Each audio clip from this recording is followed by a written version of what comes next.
You don't see.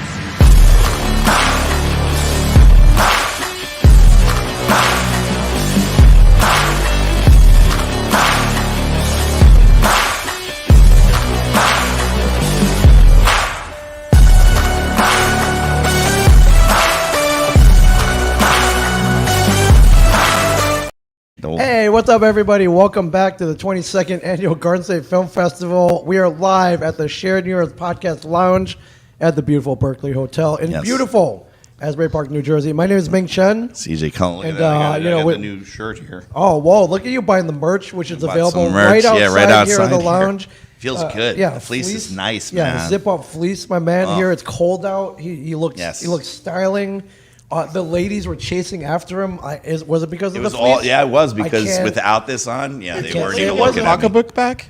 Yeah, I can't say it wasn't. We have a returning guest, someone who we love, absolutely love seeing here every year and beyond. How are you, my friend? Please introduce yourself. All right, so hi, I'm Keith Armonaitis, Jersey filmmaker through and through. And you have a project in the festival again called The Legend. At this point, we just call you The Legend. Oh, please. You've had how many projects here in the fest? This is my fifth. Wow, you're the fifth Timers Club. Mm-hmm. You got to get a jacket. I'm going to get a jacket. I'm going to get the bill. Here you go. We get that one. That's the one we're chasing after. Yeah, that'd be great. Yeah, well, welcome back. Thank you. I appreciate it. What year did you get your first project in? Remember? 2016. Okay. So but you were here. You were here before that, though, watching films. Right? Well, you were here before that, watching films and stuff, though, right? Or was that your first? I actually, I used to score the screenplay reading contest. Oh wow! Okay, yeah. So I was part of that for a while back when long time. I think ago. I started when it was in Atlantic City. Yeah. Mm-hmm. Yeah. I remember. Yeah, Atlantic City. I used to go down there. Yeah, big time history down there. I think 2010 was my first one here, and I've been going ever since. It's a great festival. I mean, I've been to, for my last film, last year, I think I went to 18 festivals. Oh, wow. Okay. Wow. And I have to say, out of all the ones that I've been to, there are three that are the tops for people to go to for meeting other filmmakers and for networking. Right. Garden State Film Festival is #1 on that list. Yeah. You come here. You meet tons of filmmakers. You meet people who are working. I mean, I'm from Jersey, so I'm always looking to network with other people from Jersey. Yeah. I've met my editor here. I met a DP that I used on my last film on The Legend. He actually had another film here as well. I mean, you just get to meet a whole bunch of great people. They're all like-minded, and the nice thing is that they talk like me.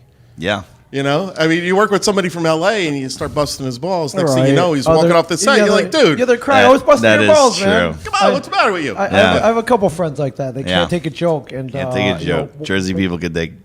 For the most part, yeah. We live on that, man. We thrive on ball busting. Yeah, I mean, what's the joke them if they can't take a fuck, right? Yeah, that's how we show love, though, man. That's how we show love. Right. Sure. We're all damaged here. Yeah. So tell us about The Legend. So The Legend is it's a short horror film.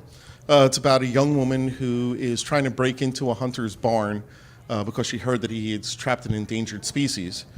And when she gets there, she finds out it's the Jersey Devil. Whoa. Yeah. Whoa. So you're in the world of the cryptids, my friend. That's right. That is correct. And not any cryptid. Because you can have your Loch Ness Monster, your Bigfoot, and your whatever. But one true cryptid is the Jersey Devil. Yeah. Right. So, and New Jersey is the only state in the United States that has its own cryptid. Yeah. So Mrs. Leeds' 13th child, literally rearing his ugly head, my friend. Right. Yeah, this is a legend that I was new to. I wasn't born here. Mm-hmm. I didn't grow up here, and then I came. But you've been here a very long time. You are Jersey now. Yeah, I'm here. I've been here for 22 years, and first thing I stepped in here was like, oh, watch out for the Jersey Devil. And I believe it's out there. I don't know what anybody else thinks. I firmly believe that it exists. Well, what's funny is when you get outside of this area, I've had people go, why wait, the Jersey Devil, isn't that like your hockey team? I'm like, what do you think the hockey team is named after? Yeah. The Pinelands, man. The Jersey Devil and the Pinelands. Did you shoot down in the Pinelands? What can I say? Yeah, I mean, pretty close to it. Yeah, we actually shot on the Reed Bryan Farm. Okay. Which, by the way, gorgeous bird sanctuary, which is fantastic if you like birds. But if you're shooting a film, especially if you're doing day for night, when birds are still awake, Oh yeah, they get loud. yeah. So thankfully, software tools were able to get rid of a lot of noise. They actually caught me on one of the behind the scenes things that they did, where I was like, "Can somebody go kill those fucking birds?" And yeah, the park rangers weren't too happy about No, that. no, But it was a but, joke. yeah, It's a joke. Yeah, no, Gotta yeah, take Hide that joke. bird. Yes. ironic for a movie about an endangered species. Yes. Right, yeah. Well, thank you, Adobe Audition and Pro Tools. You can take those out very easily, for sure. And for people that are talented enough to know how to use them properly. Yeah, for sure. What inspired this? Are you a fan of the Jersey Devil? Have you been Well, intrigued I mean, for yeah, a while? I'm a fan of the Jersey Devil. Actually, I didn't write this script. It was written by Dino Barlam. Okay. And Dino was part of a screenplay writing group that I was part of, and they were actually interested in putting together. A bunch of short films that they were going to wrap into an anthology. Okay. And so, I was talking to them, I was trying to help them get started with the stuff, and so I offered to shoot the first film in order to kind of get them rolling. Get them kickstarted. Yeah. And so that's what I did. That's how it ended up coming into the world. Right. How'd you get the actors for the film? Well, the main actor, the woman I met at the Garden State Film Festival. Wow. She was Amazing. a child. She looked familiar to me when I saw it. I saw the film. Booch O'Connell. I actually met her. Wow. Probably 10 years ago. Really? And I mean, she was a child actor. She'd been doing stuff for Disney and everything else. I bumped into her and her mom at the festival. We were talking. And, we just kind of kept in touch over the years. And I had a couple other projects that came up that I thought she might be a good fit for, but we never got to the point where we funded them. Yeah. But then when this came up, the way that the script was written, it was supposed to be like an Angelina Jolie type of, Like hard-ass character. Laura Croft. Yeah. And I didn't find that interesting. Like I wanted to, I cast against type. I wanted to get somebody who looked vulnerable, somebody who, thought that she could do this, and because she thought she could do it, she gets proved wrong. Right.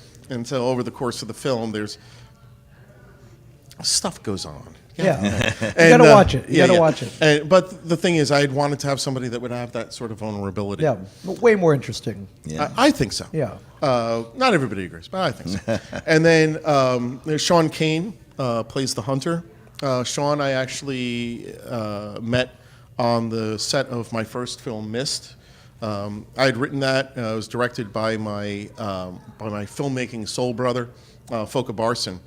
And I'd gone out there. I kind of helped with the production and everything else. Met him. We've stayed friends all these years, and he's just a great actor. Yeah. And I called him in. And I said, "Hey, you want to you want to fly out to Jersey and like help me with this thing?" And he's like, "Okay, I'm booking the tickets now." That's awesome. Yeah. So and that was good because it gave me a little bit of comfort because I knew I could get out of him what I needed to. Yeah. Because any collaboration that you do, especially for films, it's not one person or two people. It's an army. Yeah, it's a team, small army. yep, Right? team. And so it's nice to have as many definites, in your corner as Right. possible, because then the chaos that always ensues, but also the unknowns become lesser. Right. And so having him there, I knew that I always had somebody I could fall back on. And how long did it take to film? I mean, for actual shooting of the film, it was 3 days. Part, yeah. Okay. Pre-production, we spent a couple of weeks on that. I actually have to kind of throw out a thanks to Carlos Jimenez, who is my DP. Yep. Carlos, I've worked with him on a couple of films before. He's another one of those steady people that it's like, all right, I know if I have him, I'm going to get the shots. Yeah, I you can need. trust him, and he's got it all locked down. I see you're wearing a red shirt. Oh, yeah. Did you shoot on Yeah. red cameras? I did. Okay. I did. Yeah, I actually have. I have a DSM-C2. Side there. Oh, That's yeah. cool. Yeah, I have a DSM-C2, and then I also I actually have two of them. I got a 6K and an 8K, and then I have a Komodo. No big deal. No big deal. No big deal. Look, I'm going to tell you something. Okay. People, they're expensive cameras. Yeah.